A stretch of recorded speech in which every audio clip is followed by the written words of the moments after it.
નમસ્કાર મિત્રો, વેધર ઇન્ફોર્મેશનમાં આપનું સ્વાગત છે અને હું છું પરેશ। ખાસ કરીને આજના વિડીયો આપણે માહિતી આપવાની છે માવઠાની। અમુક જગ્યાએ વધારે પડતા વરસાદની શક્યતાઓ છે કે કેમ, અને બીજી વાત કરવાની છે વાવાઝોડા વિશેની। સંપૂર્ણ માહિતી આપું। સૌ પ્રથમ તો હું આપને એ જણાવી દઉં કે છેલ્લા 2-3 દિવસથી મને અનેક ફોન કોલ્સ એવા આવ્યા છે કે પરેશભાઈ વાવાઝોડાની અમે વાત સાંભળી રહ્યા છીએ, આ શું છે?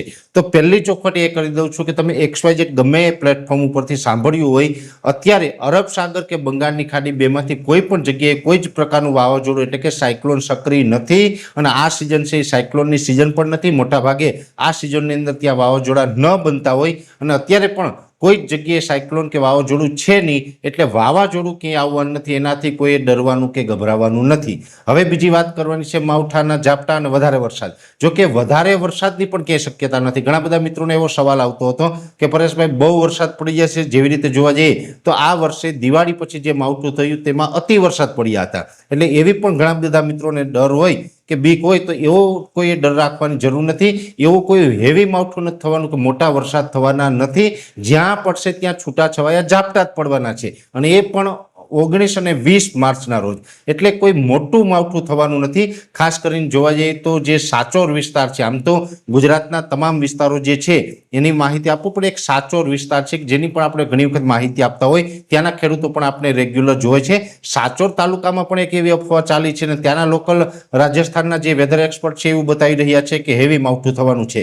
પણ રાજસ્થાનના સાચોર કે જાલોર વિસ્તાર હોય, બાડમેર વિસ્તાર હોય, ઉદયપુર હોય, આબુ રોડ હોય, એ કોઈ જ વિસ્તારની અંદર હેવી માવઠું થવાનું નથી। ત્યાં પણ છૂટાછવાયા ઝાપટા જ પડવાના છે, એટલે ત્યાંના ખેડૂતોએ પણ કોઈ ડર રાખવાની જરૂર નથી। બાકી આપણે ગુજરાતની અંદર 19 અને 20 તારીખે જેવી રીતે અનુમાન છે એ મુજબ કચ્છ, સૌરાષ્ટ્રના છૂટાછવાયા વિસ્તાર અને ઉત્તર ગુજરાતના જે છૂટાછવાયા વિસ્તારો છે આની અંદર માવઠાના ઝાપટા પડવાના છે।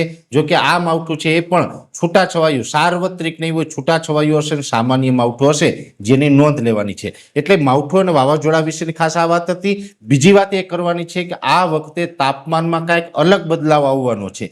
સામાન્ય રીતે જોવા જઈએ તો 9 થી 13 માર્ચ 2026 દરમિયાન આપણે એક હીટવેવનો રાઉન્ડ જોવા મળ્યો, જેમાં 40-41 ડિગ્રી તાપમાન થયું હતું। 14 તારીખથી જે આપણું અનુમાન હતું તે મુજબ તાપમાનમાં ઘટાડો પણ થયો છે। પણ હવે આ જે એક માવઠું થવાનું છે, જે આપણે ગઈકાલના વિડીયોની અંદર પણ ચર્ચા કરી કે વેસ્ટર્ન ડિસ્ટર્બન્સ અને અસ્થિરતાને કારણે આ માવઠું થવાનું છે। હવે આને કારણે સ્વાભાવિક રીતે તાપમાન ઘટતું હોય છે, પણ 18, 19, 20 અને 21 એ 4 દિવસ માટે તાપમાનમાં જે ઘટાડો થશે એ મોટો ઘટાડો થવાની શક્યતાઓ છે। ખાસ કરીને અત્યારે જે ઉનાળો ચાલી રહ્યો છે ને એમાં પણ હવે આપણે માર્ચ મહિનાનું ત્રીજું અઠવાડિયું છે એ પણ એક પ્રકારે ચાલુ થઈ ચૂક્યું છે। હવે ત્રીજા અઠવાડિયાની અંદર સામાન્ય રીતે જોવા જઈએ તો તાપમાન કદાચ નીચું આવે તો પણ 30 ડિગ્રી કરતાં નીચું ન આવતું હોય, 31-32 ડિગ્રી તો રહેતું હોય છે।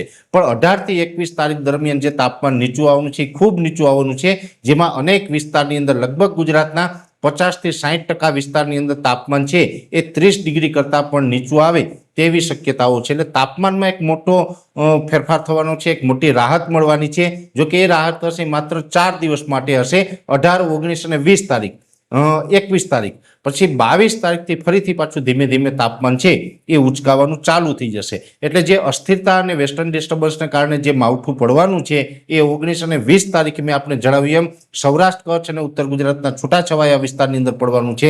હમણાં કોઈ વાવાઝોડાનો કોઈ ખતરો નથી, એનાથી કોઈ ડરવાનું નથી, અને કોઈ મોટો વરસાદ નથી થવાનો, સામાન્ય ઝાપટા હશે, જેની દરેક મિત્રોએ નોંધ લેવાની છે, અને તાપમાનમાં અમુક પ્રકારના ફેરફાર થવાના છે। એટલે આ ઘણા બધા મિત્રોના છેલ્લા 2 દિવસથી જે સવાલ આવ્યા એ તમામ સવાલના જવાબના ભાગરૂપે આ વિડીયો બનાવીને આપને માહિતી આપી રહ્યા છે।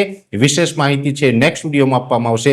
અત્યારે આ વિડીયોની અંદર એટલું જ। અંતમાં દરેક મિત્રોને વિનંતી રહેશે આ વિડીયોને લાઈક આપીને દરેક ગ્રુપમાં શેર કરી દેવો। જો તમે યુટ્યુબ ઉપર જોઈ રહ્યા હોય તો ચેનલને સબસ્ક્રાઇબ કરજો અને ફેસબુક પેજને ફોલો કરજો। નમસ્કાર।